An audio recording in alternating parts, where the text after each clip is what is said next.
Seemanchal area है, इसमें awareness कम है। लोग तो पहले डिलीवरी जब मदर प्रेग्नेंट होती है तो उसको डॉक्टर के पास कम ले जाते हैं। यहाँ पे बच्चों को जब बर्थ होता है और उस समय डॉक्टर नहीं होने के कारण वो रोता नहीं है और उससे बच्चों को बहुत सारी प्रॉब्लम होती है। इतनी सारी कंपनियां हैं बनाने की कोशिश, लेकिन माँ के दूध के इक्विवेलेंट नहीं बना पाए। अगर कोई ऐसा है जैसे नीला पड़ जाना, खूब ज़्यादा खांसी होना और चमकी आना, ये सब में तुरंत आप डॉक्टर को विजिट करें।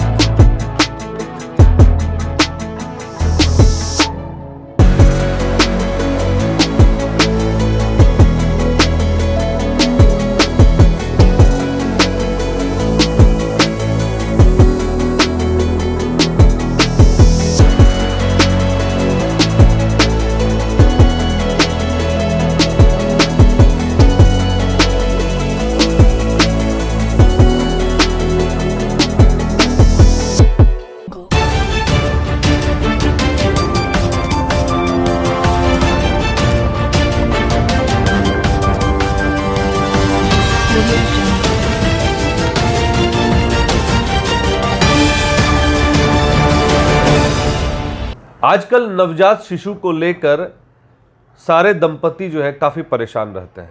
उनका लालन पालन कैसे करें, उनको किस डॉक्टर से इलाज कराएं, अपने लोकेलिटी में कौन सा ऐसा डॉक्टर है जिनके पास लेके जाएं, बच्चे को क्या बीमारी है, क्या खिलाना है, क्या पिलाना है, ऐसे तमाम बातें जो परेशान करती है नव दंपतियों को जो अभी अभी पेरेंट्स बने हैं। और आज इसी को लेकर मेरे साथ मौजूद है डॉक्टर आशीष भारती, कटिहार के जाने माने शिशु रोग विशेषज्ञ, जिन्होंने सफदरजंग अस्पताल से पढ़ाई की है और आज कटिहार में अपनी सेवा दे रहे हैं।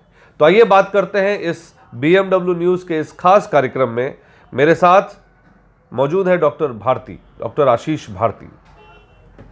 सर, बहुत बहुत स्वागत है आपका हमारे इस खास कार्यक्रम BMW न्यूज़ के स्वास्थ्य सेगमेंट में।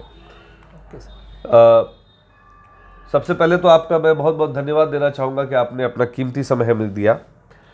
सर, सवाल ये आता है नवजात शिशु के विषय में कि जो दंपत्ति हैं जो अभी अभी पेरेंट्स बने हैं, तो उनके लिए जो देखा जाता है कि क्या बच्चों को कैसे लालन पालन कैसे करें, किस डॉक्टर के पास ले जाएं, इन मुद्दों पे थोड़ा सा आपसे मैं बात करना चाह रहा था। तो मेरा पहला सवाल ये है कि जो पेरेंट्स हैं उनके लिए बच्चों का जब जन्म होता है तो उस समय डॉक्टर की अवेलेबिलिटी कितनी ज़रूरी है?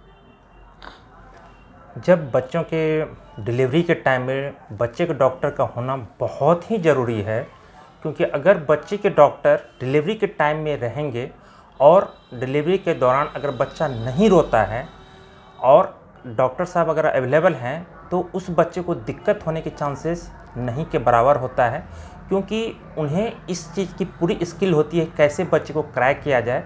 अगर ऑक्सीजन की कमी है तो ऑक्सीजन दिया जाए या इंटुबेट करके उसको सही नर्सरी में पहुंचाया जाए। अगर ये सारे काम अगर सही टाइम पे हो जाए तो बच्चे के दिमाग पे जो इफ़ेक्ट आता है ऑक्सीजन नहीं जाने के कारण वो कम हो जाएगा।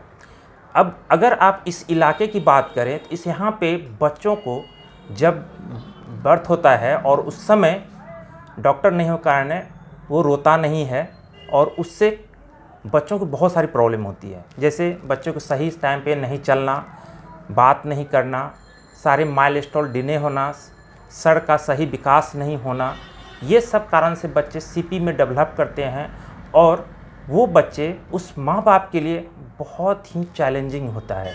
उसका लालन पालन करना, सब कुछ मेंटेन करना बहुत दिक्कत हो। अगर वो टाइम पे नहीं चले तो अगर बच्चे के डॉक्टर डिलीवरी के टाइम में अवेलेबल रहते हैं तो ये सारे प्रॉब्लम्स 80 to 90% रिजॉल्व हो जाए।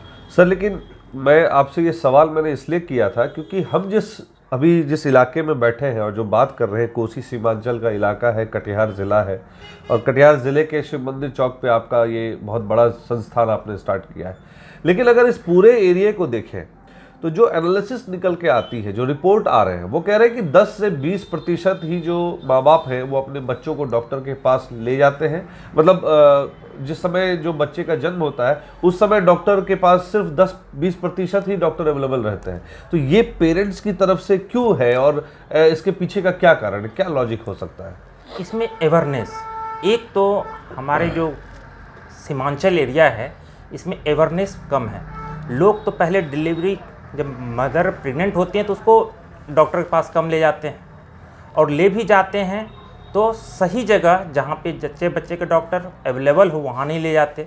और डिलीवरी के टाइम में उसको अगर बोला जाता है कि नहीं बच्चे के डॉक्टर चाहिए, तो बोलते नहीं, आप लोग देख लीजिए जो है हो जाएगा। सब बच्चा तो रोता ही है, हमने इतने बच्चे किए हैं, कोई दिक्कत नहीं हुआ, घर पे ही हुआ था। ये अवेयरनेस का प्रॉब्लम है। सर मेरा दूसरा सवाल ये होगा कि जो नए नए पेरेंट्स बनते हैं, जैसे मैं अगर अपनी बात करूं तो मैं भी अभी 1.5 साल हुआ है, मेरा एक छोटा बेबी है। बट जब मैं पहली बार पेरेंट बना तो मेरे लिए भी एक बड़ी क्वेश्चनेबल चीज़ थी कि मैं कौन सा दूध पिलाऊं। मार्केट में बहुत सारे अवेलेबल हैं, तो कौन सा दूध उनको पिलाना चाहिए और उस दूध में क्या कंटेंट होना चाहिए, ठीक है। नवजात शिशु को लेकर अभी अगर मैं 1.5 साल के बच्चे की बात करूं तो उन अभी तक जो होता है जो, और कब तक दूध पिलाना चाहिए, दूध किस उम्र तक बच्चों को पिलाना चाहिए? बहुत अच्छा सवाल किया आपने, क्योंकि बच्चा जब पैदा होता है तो कोशिश रहना चाहिए, कोशिश नहीं कि माँ का ही दूध मिले। माँ का दूध से बेहतर कोई दूध है ही नहीं। इतनी सारी कंपनियां हैं बनाने की कोशिश, लेकिन माँ के दूध के इक्विवेलेंट नहीं बना पाए। और जहाँ तक बच्चे की बात है, कब तक दूध पीना चाहिए, जब तक बच्चा दूध पीना चाहे और दूध आ रहा हो माँ को तो पिलाना चाहिए। और बच्चे को कोशिश करें कि बाहर का दूध न देना पड़े। सर एक सवाल ये भी आता है कि जो माँ के बारे में आपने कहा कि माँ को ही अपने बच्चों को दूध पिलाना चाहिए, माँ का दूध पिलाना चाहिए, तो एक सवाल जो बहुत आम है और आज के मॉडर्न ज़माने में जो है कहा जाता है कि लोगों के मन में होती है कि उनका फिजिक पे असर पड़ता है, उनके फिजिकल अपीयरेंस में कुछ चेंजेस आ जाते हैं, हार्मोन चेंजेस होते हैं, ऐसा कुछ होता है क्या? ये जो माँ के मन में भ्रांति है, अगर माँ बच्चे को दूध पिलाती हैं तो उनका फिजिक्स ज़्यादा अच्छा होता है, और माँ को दूध पिलाने से उनके शरीर में नॉर्मल चेंजेज, जो प्रेगनेंसी के बाद जो चेंजेज आते हैं वो फिर से नॉर्मल होते हैं। ब्रेस्ट कैंसर होने के चांसेस कम होते हैं। अगर माँ दूध पिलाए तो बच्चे का IQ लेवल बहुत अच्छा होता है, और माँ को, बच्चे ने अगर दूध पिया है माँ का तो उसमें डायबिटीज और हाइपरटेंशन इन फ्यूचर होने के भी चांसेस कम होते हैं। तो आपने कहा IQ लेवल, तो IQ लेवल भी बढ़ता है, और आप देखिए बच्चों के स्वास्थ्य में डेवलपमेंट होता है। माएँ जो हैं वो भी, उनके फिजिक पे एक तो कोई असर नहीं पड़ता, जो नेगेटिविटी लोगों के मन में आती है, बहुत सारी माएँ इसलिए भी दूध नहीं पिलाती हैं कि मेरे फिजिक पे असर पड़े। और सर कुछ इसमें इनपुट देना चाहेंगे?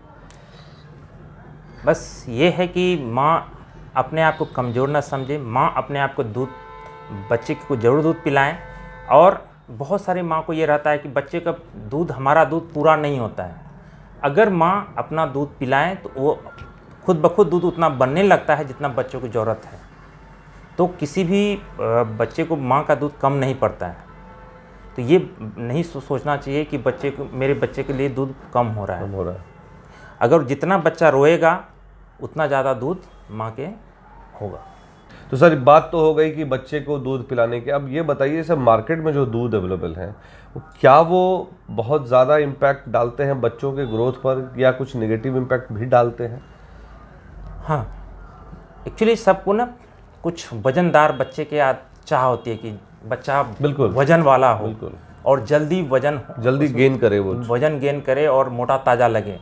तो अगर माँ का दूध, एक बच्चा माँ का दूध पिया है, एक बच्चा डब्बे वाला दूध पिया, तो डब्बे वाला दूध वाला बच्चा थोड़ा सा वजन ज़्यादा होगा, तो माँ बाप खुश होते हैं कि मेरा बच्चा वजनदार है। ऐसा नहीं है। अगर माँ अगर अपने बच्चे को माँ का दूध पिलाते हैं तो उनमें डायबिटीज, हाइपरटेंशन और IQ आईक्यू बहुत अच्छा IQ होता है। लेवल अच्छा नहीं यस, अच्छा होता है। अच्छा होता है, मतलब जो माँ के दूध पीते हैं डायबिटीज जो और बच्चे। हाइपरटेंशन होने के चांसेस कम होते हैं। अच्छा। और आईक्यू ज़्यादा होता है। तो चूंकि आप कह रहे हैं जो बाहर के डब्बे वाला जो दूध होता है उसमें भी तो मिलावट होती ही होगी, शुगर एडेड फ्लेवर रहता ही होगा, तो वो डायबिटिक हो सकता है बाद में जाके। क्योंकि ये देखा गया कि अगर बच्चे ओबीज हैं शुरू से, उनको हाइपरटेंशन और डायबिटीज होने के चांसेस ज़्यादा होते हैं। सर ये तो बहुत आपने उम्दा जानकारी दी। अब एक चीज़ बताइए कि अब कई बार ये भी होता है कि चलो बच्चे को दूध तो पिला रहे हैं, अब आप खाना खा रहे होते हो तो बच्चे भी आ जाते हैं खाना खाने के लिए आपके साथ, उनका भी मन ललचाता है खाना खाएं, तो कई बार क्या होता है पेरेंट्स जो है खाना खिला भी देते हैं। तो क्या सही उम्र है बच्चों को अन्न देने की शुरुआत? क्योंकि आजकल तो फैशन हो गया ना कि वो अन्नप्राशन होता है तो ये होता है, तो उसके बाद ही बच्चे को अन्न दिया जाता है, क्या उससे पहले भी दिया जा सकता है? नहीं, दो कंडीशन है इसमें। बच्चा अगर 6 महीने माँ का दूध पी लिया है तो उसके बाद आप अन्न का स्टार्ट कर सकते हैं। 6 महीने लगातार लगातार। अगर माँ वर्किंग है और किसी कारण से माँ दूध पिलाने से, तो आप 5 महीने में अन्न स्टार्ट कर सकते हैं। 5 महीने में? तो 6 महीने में भी लोग करते हैं? जनरली 6 महीने में करने चाहिए। अगर मदर वर्किंग है, अनेबल है, बहुत सारे केस में मदर उस कंडीशन नहीं है कि दूध पिलावे, तो आप 5 महीने में अन्न स्टार्ट कर सकते हैं। घर में जो अवेलेबल हो, जैसे कि हर घर में चावल दाल बनता है जी, तो उसको पहले निकाल लें, उसको हाथ से मीस के या मिक्सी में मीस के आप दे सकते हैं। दलिया दे जैसे सकते हैं, दलिया का भी तो दलिया वही दे प्रोसेस सकते होता हैं, है। सूजी का हलवा दे सकते हैं, खीर दे सकते हैं, दाल दे सकते हैं। लेकिन दाल का पानी ज़्यादा प्रेफरेंस नहीं, दाल देना चाहिए, दाल का पानी नहीं देना चाहिए। उसमें होता बहुत कुछ कम होता है। सर मैं तो देखता हूँ कि बहुत पेरेंट्स ऐसे हैं जो दाल का पानी, आप भी मैं समझता हूँ कि हमारे जो दर्शक देख रहे हैं वो भी दाल का पानी ज़्यादा प्रेफर करते हैं, क्योंकि उनको लगता है कि दाल का पानी बहुत न्यूट्रिशियस है। उनको लगता है, यानी कि दर्शकों को लगता है कि दाल का पानी न्यूट्रिशन है। देखिए डॉक्टर साहब कह रहे हैं कि दाल देनी जरूरी है। दाल पानी अगर स्टार्ट करते हैं ठीक है, लेकिन कोशिश रहे कि दाल दिया जाए, क्योंकि दाल थोड़ा सा गटकने में भी ठीक रहता है। सर अब बात करते हैं, जब बात आ जाती है खाने पीने की चीज़ों पर, तो ये तो चीज़ें हो गई। अब जो टीकाकरण का जो प्रोसेस है, जैसे जब नवजात बच्चे जब पैदा लेते हैं तो एक पूरा डॉक्टर चार्ट बना के देते हैं, उसका क्या मतलब होता है और कब कब टीका पड़ना चाहिए, कौन सा टीका पड़ना चाहिए, और कोई टीका की अंतिम घड़ी क्या है? क्योंकि मैंने भी जब अपने बच्चों को टीका लगवाया तो मुझे भी बड़ा पेन हो रहा था देख के, तो एक होता है वो पेन भी पेरेंट्स को होता है, तो आखिरी सुई क्या होनी चाहिए? देखिए, जैसे बच्चे जब बॉर्न होते हैं हेल्दी रहें तो उनको नेशनल इम्यूनाइजेशन शेड्यूल, जो चार्ट बनता है, गवर्नमेंट ऑफ इंडिया ने दिया है, और ये जितने वैक्सीन के चार्ट होते हैं गवर्नमेंट सेक्टर में जो चार्ट है, वो ज़रूर से ज़रूर लगाएं, ज़रूरी है। पहला टीका विदिन 24 आवर या स्टेबलाइजेशन ऑफ द बेबी, जब बच्चा सिक रहता है वो ठीक हो जाए तो उनको वैक्सीन लगना चाहिए। पहला वैक्सीन है हेपेटाइटिस बी, BCG और ओरल पोलियो वैक्सीन। और उसके बाद 6 वीक, 10 वीक एंड 14 वीक, तो 14 वीक्स तक फिर रेगुलर वो लगेगा। वो उसके बाद 6 मंथ, 9 मंथ, तो जितने हैं वो ज़रूर लगाएं, मिस नहीं करना चाहिए कोई भी, एकदम मिक्स नहीं करना और चाहिए। अगर इनकेस कोई मिस कर गया, जैसे मेरे जैसे पेरेंट्स से थोड़ा भूल जाता है, कोई बात नहीं, उसको लगा सकते हैं, कोई दिक्कत आप अपने नियरेस्ट पीडियाट्रिशियन से मिलिए, वो जो सलाह दें वो आप फॉलो कीजिए। तो सर एक चीज़ मेरा सवाल ये भी था कि जैसे क्या इन दवाइयों को देने से पहले, जैसे अमूमन देखा यह जाता है कोई भी मेडिसिन किसी को देता है, आप लोग भी देते होंगे डॉक्टर, तो आप पूछते हैं कि भाई आपको कोई एलर्जेटिक प्रॉब्लम तो नहीं है या कुछ है, तो क्या वो दवाइयाँ कुछ रिएक्शन कर सकती हैं? यस, 10 लाख में एक वो दिक्कत आती है। तो जब भी वैक्सीन लगाएं तो वैक्सीन लगाने के बाद आधा घंटा उस सेंटर पे रुकें। अगर कोई प्रॉब्लम होगी तो डॉक्टर साहब उसका इलाज करेंगे। अगर बच्चे को कुछ नहीं होता है, सब कुछ ठीक होता है, तो अवश्य घर जाए। मतलब वो तुरंत हड़बड़ी में निकल नहीं, कोई भी इंजेक्शन, वैक्सीन ही नहीं, कोई भी इंजेक्शन लगा के तुरंत घर नहीं जाना चाहिए। 15 मिनट से 30 मिनट तक वेट करें उस हॉस्पिटल में। सर जैसे कई बार देखा जाता है कि बच्चे बीमार पड़ते हैं या बच्चों को थोड़ा सा भी पैनिक होता है, तो ऐसे कौन सा सिचुएशन है जिसमें लगता है लगे कि डॉक्टर के पास किस सिचुएशन में बच्चे को ले जाना चाहिए? ये बहुत अच्छा सवाल किया आपने, क्योंकि हर एक घर में बच्चे बीमार होते ही हैं जी। हाँ, तो अगर बच्चे बीमार होते हैं तो कब घर से उसको डॉक्टर को दिखाना चाहिए, बहुत इंपॉर्टेंट। या हाई ग्रेड फीवर, अगर 100-101 फीवर है तो उनको जाके डॉक्टर से दिखाना चाहिए। और रिकरेंट वॉमिटिंग हो रहा है, एक वॉमिटिंग हुआ तो आप वेट कर लीजिए, लेकिन अगर बार बार वॉमिटिंग हो रहा है तो आपको नियरेस्ट डॉक्टर को दिखाना चाहिए। और दस्त हो रहे हों, ज़्यादा दस्त हो रहे हों, 3 से 4 हो गए तो उसके लिए भी जाना चाहिए। अगर कोई ऐसा है जैसे नीला पड़ जाना, खूब ज़्यादा खांसी होना और चमकी आना, ये सब में तुरंत आप डॉक्टर को विजिट करें, घर में ना रहें, क्योंकि दिक्कत आ सकती है। सर, आपने चमकी का नाम लिया, मैं चमकी से ही सवाल करूंगा, क्योंकि इन दिनों अगर देखा जाए तो चमकी बुखार का असर काफ़ी बच्चों में देखने को मिला, कई जगहों पे हादसे भी हो गए। तो मैं आपसे इस सवाल को करूंगा कि चमकी बुखार का सिम्टम क्या है और कैसे केसेस में डॉक्टर के पास उनको ले जाना चाहिए? कैसा लगे कि चमकी का स्ट्रोक आ सकता है तो उस केस में कब डॉक्टर के पास जाना चाहिए? ये बहुत सेंसिटिव बात है। अगर बुखार अचानक 102-103 हो जाए और उम्र 5 साल से कम है तो इन बच्चों में ब्रेन जो है सेंसिटिव होता है हीट से, तो उसको चमकी आ सकता है, जिसको हम फेब्राइल सीजर कहते हैं। तो अगर बच्चे को चमकी आ गया है तो उसको एक करवट लिटा दें और कोशिश करें जितना से जल्दी नियरेस्ट डॉक्टर को दिखा दें। तो करवट किस तरफ, लेफ्ट या राइट? किसी भी साइड, एक साइड, क्योंकि अगर बच्चे को मुंह से वोमिटिंग या लार निकले तो वो लंग्स में ना जाए। अच्छा, वो हार्मफुल हो सकता है। वो फिर एस्पिरेशन निमोनिया तो सर चमकी, तो एक तो जो आपने बताया 103-100, तो कहने का मतलब है जो आम आदमी का जो शरीर है, जो आदमी का शरीर जब डेवलप हो जाता है तो 100 कितने फीवर तक वो झेल सकता है? 5 तक तो झेल लेते हैं, लेकिन वो 5 साल से ऊपर में इसकी कैपेसिटी ज़्यादा अच्छा, जैसे जैसे एज बढ़ता है उसको टॉलरेशन की कैपेसिटी बढ़ती है। लेकिन 5 साल से नीचे बच्चे में अचानक अगर बुखार आए तो 10 अचानक 103-4 नहीं होना चाहिए। हाँ, तो दिक्कत आ सकती है। सर, एक आखिरी सवाल आपसे मैं लूँगा कि घर में, जिस घर में बच्चे हों, या चलिए बड़े बुजुर्ग भी ले लेते हैं, लेकिन चूंकि आप बच्चों के डॉक्टर हैं तो मैं उस संदर्भ में बात करूंगा कि अगर जिस घर में बच्चे हैं तो क्या ऐसी चीज़ें हैं, क्या दवाइयाँ ऐसी हैं या क्या चीज़ ऐसी रखनी चाहिए घर में जो बेर जो है उस समय ज़रूरत पड़ जाए और उससे हम इलाज कर सकें, या कुछ ऐसी चीज़ें जो उस वक्त काम आ जाए? कि ऐसे तो बच्चों में ये है कि कोई फिक्स डोज नहीं होती, क्योंकि बच्चे बढ़ते जाते हैं, उसका वज़न भी बढ़ता है और दवाई का डोजेस भी बढ़ते हैं। तो घर में अपना इलाज ना करें, ज़्यादा अगर रखना भी है तो एक पैरासीटामोल का सिरप रख सकते हैं बच्चों के लिए। हाँ, तो इससे ज़्यादा सेल्फ मेडिकेशन ना करें, क्योंकि छोटे बच्चे को समझना इतना आसान नहीं है। तो आपने सुना डॉक्टर साहब ने किन मुद्दों पर हमसे बात की, बच्चों के बारे में बताया, बच्चे कैसे डेवलप करते हैं, कैसा दूध पिलाना चाहिए, माओ के फिजिक्स पे उनका असर नहीं पड़ता है अगर वो अपना दूध पिलाती हैं, उनका बशर्ते IQ लेवल बढ़ता है, उनके स्वास्थ्य में सुधार होता है। चमकी बुखार के बारे में उन्होंने कहा कि चमकी बुखार आने का सबसे जो सही तरीका है वो ये है कि 103 और 105 अगर वो बच्चे में अचानक फीवर आता है तो वो शायद हो सकता है कि चमकी का असर हो। आप इस पर ध्यान दें और सबसे ज़रूरी बात, अपने बच्चों का और ख़ुद का इलाज बिल्कुल ना करें। अपने तुरंत जो अगल बगल के जो डॉक्टर हैं, जो बच्चों के विशेषज्ञ डॉक्टर हैं, उनसे संपर्क करें और संपर्क स्थापित करने के बाद जो डॉक्टर दवा बताएं उसे ही लागू करें, अपने मन से कोई दवा ना दें।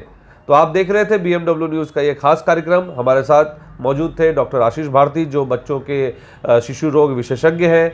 आपको मैं बता दूं, सफदरजंग से इन्होंने दिल्ली सफदरजंग से पढ़ाई की है और आज ये कटिहार में शिव मंदिर चौक पे इनका यशोदा हेल्थ केयर करके हॉस्पिटल है, जहाँ पे ये अपनी सेवाएं दे रहे हैं।